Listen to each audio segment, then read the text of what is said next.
ده هو القسم التاني من حكاية الولد شهرو، واللي عرفنا انه استيقظ بعد الكارثة ب5 شهور، ويا عيني اول ما صحى اتغذى اتقسم نصين بالسطور. والله يا ابني مفيش حظ احسن من كده. بعد الضربة اللي خدها دي بيكتشف انه عنده قوة خارقة، وبنكتشف بعدها ان اللي بيحول البني ادمين لوحوش هم بني ادمين برضه، وبيطلق عليهم عملاء الفوضى، وهم مش بيقدروا يحولوا البشر لوحوش غير في النطاق اللي حصلت فيه الكارثة في المدينة. فالحل الوحيد اللي قدام تشيرو دلوقتي واصحابه انهم لازم يدمروا المنطقة دي، وفعلا بيبدأ تشيرو وكل اصحابه في تدمير منطقة طوكيو. لكن عملاء الفوضى مش بيكون عاجبهم اللي بيحصل ده، فبيضطروا يتدخلوا لحد ما بيدور ما بينهم قتال فشيخ زرنيخ شنكيح. في وسط كل ده بقى بيأمر تشيرو اصحابه انهم لازم يتراجعوا دلوقتي، لانه حاسس ان في حاجة غلط بتحصل. لما بيرجعوا للمقر بتاعهم بيطلب منهم تشيرو انهم لازم يأجلوا تنفيذ الخطة دي شوية، لان يوريا عاملة الفوضى دي قالت له ان كل اللي بيحصل ده بسبب امك حرفيا، وانا مال امي. لما بيسمع كيهارا بقى الكلام ده بيقول له على فكرة انا اعرف عنك اكتر ما انت تعرف عن نفسك، مش انت اللي قتلت ابوك وامك؟ جايز لو انا سألتك ازاي انت طعنت ابوك ممكن تفتكر ازاي قتلت امك. على فكرة هي عندها حق لان كل اللي بيحصل ده بسببك. بيرجع بعدها تشيرو للمنزل بتاعه، واللي بيكون باين عليه كان حصل فيه انفجار من زمان. لما بيعدي اليوم ده بيروح في اليوم اللي بعده علشان يتكلم مع دكتور إينوكي، واللي بيكون متأثر جدا وبيقول له أنا مش عايز أقتل حد ومش عايز أدمر طوكيو. بيكون رد دكتور إينوكي عليه أنا معاك ما تقلقش، أنا كمان زيك بالظبط مش عايز أذي حد، وأكيد هلاقي علاج بيعالج البشر اللي اتحولوا لوحوش. على الجانب الآخر بنعرف إن تسوباكي ومعاها ماري تابعين لحاجة اسمها دولة الحماة، ودول اللي دورهم إنهم يكونوا الخط الدفاعي ضد الفوضى والوحوش والزعماء اللي خرجوا من البعد الآخر بعد الكارثة. يعني هم مش تبع عملاء الفوضى ولا تبع أبطال السلالة، وهم حاليا بيدوروا على جو اللي بيحول البشر لوحوش. فكوتيتسو لما بيسمع عنه بيقول لهم هو فين أنا عايزه علشان انتقم منه للي عمله في أبويا، وبيبدأ بعدها يساعدهم في إنهم يدوروا عليه. وبينما هم بيدوروا بيهجم وحش قوي جدا على تسوباكي، ولولا تدخل كوتيتسو كانت هتموت. المفاجأة بقى اللي محدش توقعها خالص ان الوحش ده هو الطبيب إينوكي. ازاي بقى ما تفهمش. في نفس الوقت ده بتيجي كوابيس لتشيرو ان دكتور إينوكي هيموت، وبيكون جون عارف حاجة عن دكتور إينوكي وباعت ناس يدوروا عليه، لكنه بيقتلهم وهو في هيئة الوحش. وبيكون هم تشيرو دلوقتي ان هو لازم يلاقي دكتور إينوكي، لكن اللي بيوصل الاول لدكتور إينوكي هم اتباع جون، فبيبلغوه على طول ان هو يجي. لكن دكتور إينوكي بيطلب منهم انهم يمشوا قبل ما يتحول غصب عنه يؤذيهم، لكن بيزداد الطين بلة وبيجي تشيرو، واول ما بيحاول يقرب منه بيقول له ما تقربش مني يا تشيرو ده خطر على حياتك. وبيتدخل اتباع جون كمان وبيقولوا له يلا يلا من هنا بدل ما نزعلك. وفي وسط ما هم مشغولين مع بعض بيكون إينوكي على وشك انه يتحول، بس بيمسك نفسه ويهرب في اللحظة الأخيرة في المية. بيروح تشيرو بعدها على بيته وهو زعلان، وهناك بيلاقي يوري واللي بتفكره بزمان وبتقول له فاكر لما مامتك كانت بتعمل لنا الكاكاو السخن؟ فبيقول لها لا مش فاكر حاجة خالص،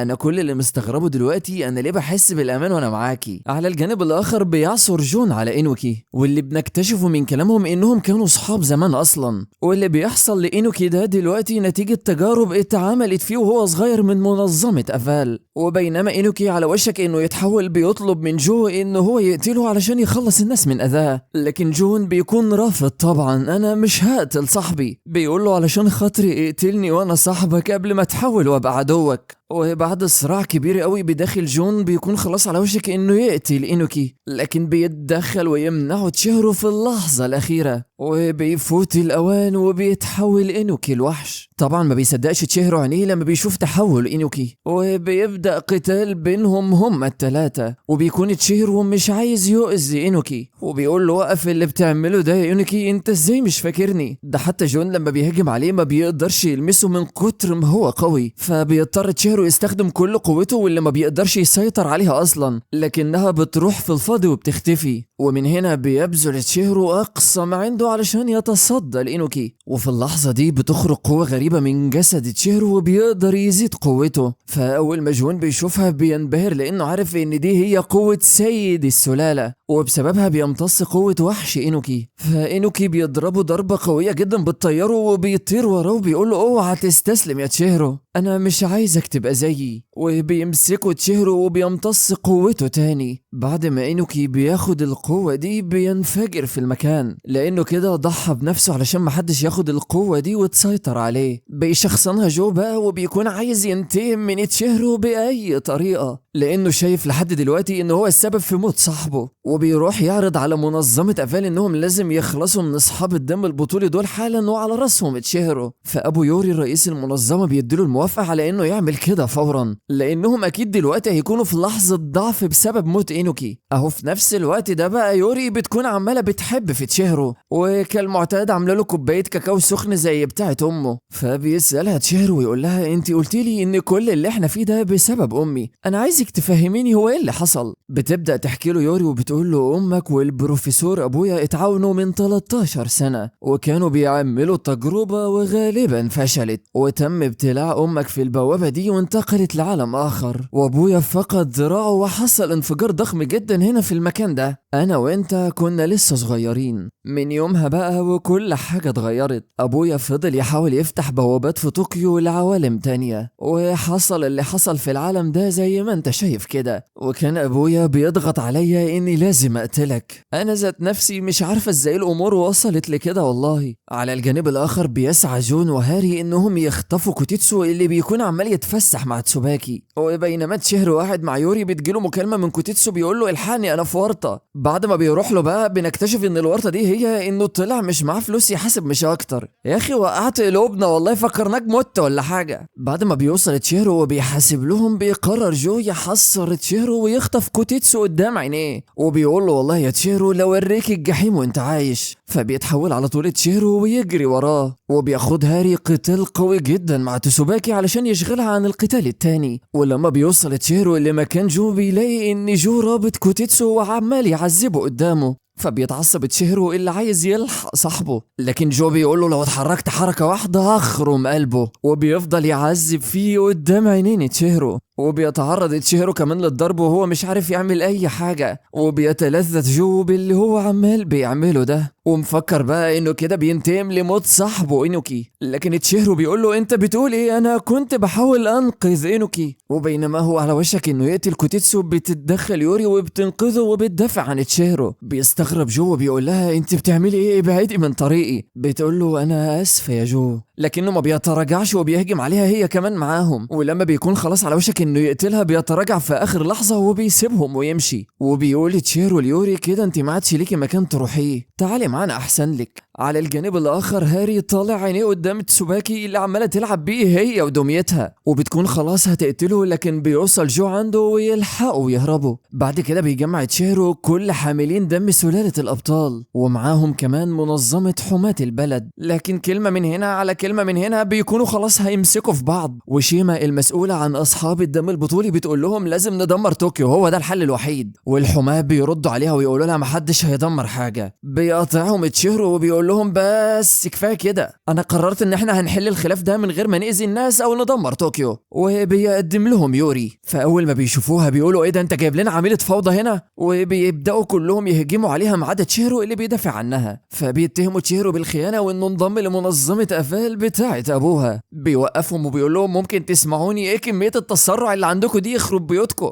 قال له هو مفيش احترام كده لاي حد كبير؟ وبيحكي لهم ويقول لهم انا قبل ما اي حد بيموت هو بيشوفه في الحلم بتاعه، وانه حلم بموت ابو كوتيتسو وبعدها اينوكي وبعدها كوتيتسو نفسه. وقبل ما كوتيتسو يموت يوري اتدخلت وانقذتنا احنا الاتنين. يوري هي اللي اثبتت لي ان انا ممكن اغير النبوءة والحلم ده. صدقوني انا هقدر انقذ الناس اللي انا بحبهم. وبيشرح لحماة البلد ان منظمة افال عايزة تقتل اصحاب سلالة الدم البطولي عن طريق انهم يحولوا البشر لوحوش، وده بسبب ان الضباب اللي موجود في طوكيو ده هو الارض الخصبة لتحويلهم لوحوش. لازم ننجو ونتعاون ونوقف خطة صناع الفوضى. على الجانب الاخر بقى بتوصل الاخبار دي لابو يوري اللي بيكون متضايق جدا، وبيأمرهم انهم لازم يجيبوا البت بنته دي من قفاها حالا. في نفس الوقت ده بتروح ماري لمكان تبع منظمة افال. ماري دي اللي هي من حماة البلد، وبتكتشف حاجة خطيرة جدا، وهي ان الضباب الاحمر ده هم اللي بيصنعوه. لما هي اكتشفت حاجة زي دي بقى بيظهر حد من اتباع منظمة افال ويقتلها فورا، وقبل ما تموت بتقدر انها تهرب وترجع توصل رسالة لكهرة، وبتموت ماري على طول بعد ما وصلته رسالتها. طبعا اللي حصل ده بيخليهم يتهموا يوري بالخيانة، وبيزودها كمان لما ابوها بيجي وبيقول لها شاطرة يا بنتي، عملت الخطة اللي انا قلتلك عليها بالظبط. وطبعا زي ما احنا عارفين هي بتكون ما عملتش اي حاجة، وبيفضل تشيرو يدافع عنها لانه متأكد انها ما عملتش كده. بس كل اللي وثقوا فيها من اتباع تشيرو ما عادوش مصدقينه، وبيتهموه ويتهموها اكتر بالخيانة. فبعد الضغط ده كله بتضطر انها ترجع لابوها، وقبل ما بيمشي بيضحك لهم ضحكة الانتصار. ولما بيصطحب بنته على المقر بيفضل يضرب فيها ضرب مبرح جامد. وبسبب اللي حصل ده بقى دولة الحماة بتلغي تعاونها معاهم، وتتنيل الدنيا اكتر واكتر فوق دماغ تشيرو، وبيقع اللوم عليه لان ماري وثقت فيه وهو ما طلعش قد الثقة دي. على الجانب الاخر بقى بتستمر منظمة افال في تجاربها وهي تحويل البشر لوحوش، وبيكمل كهرة البحث بتاع ماري لانها قبل ما تموت سابت له اماكن المعامل بتاعة افال. لكن في نفس الوقت بيحلم تشيرو بمقتل كهرة، فبيفضل تشيرو يمشي وراه على امل انه يلحقه او ينقذه. لكن كهرة اول ما بيشوفه بيقول له ابعد عني يا خاين انت، بس تشيرو ما بيسمعش الكلام وبيفضل يراقبه برضه. فبيسلم كهرة امره وبيقول له خلاص هصدقك للمرة الاخيرة، وبيروحوا سوا للمكان اللي ماري كانت فيه. وهناك بيكتشفوا انهم بيعيدوا صنع جوهر الحواجز علشان الضباب يستمر، وتفضل طوكيو ارض خصبة للوحوش اللي هم بيفتحوا لها البوابات. بعد بقى ما بيكتشفوا الاكتشاف ده بيهجم عليهم واحد من منظمة افال، وهو ده اللي قتل ماري. وبيطلع كهرة يعرفه واسمه كارك، وكان زمان اشهر عازف بيانو. ده انا زمان كنت بشتري اسطواناته كلها. وبيطلق عليه اسم الموسيقار البايظ او حاصد الموتى. المهم يعني كارك ده ما بيسيبش فرصة وبيهجم بكل سرعته على كهرة، فبيتحول تشيرو على طول علشان يهجم هو كمان. لكن فجأة ايد بتمسكه من رجله، ولما بيبص بيلاقي روح لأبوه وبعدها روح لإنوكي. طبعا تشيرو بيصرخ من كتر الرعب،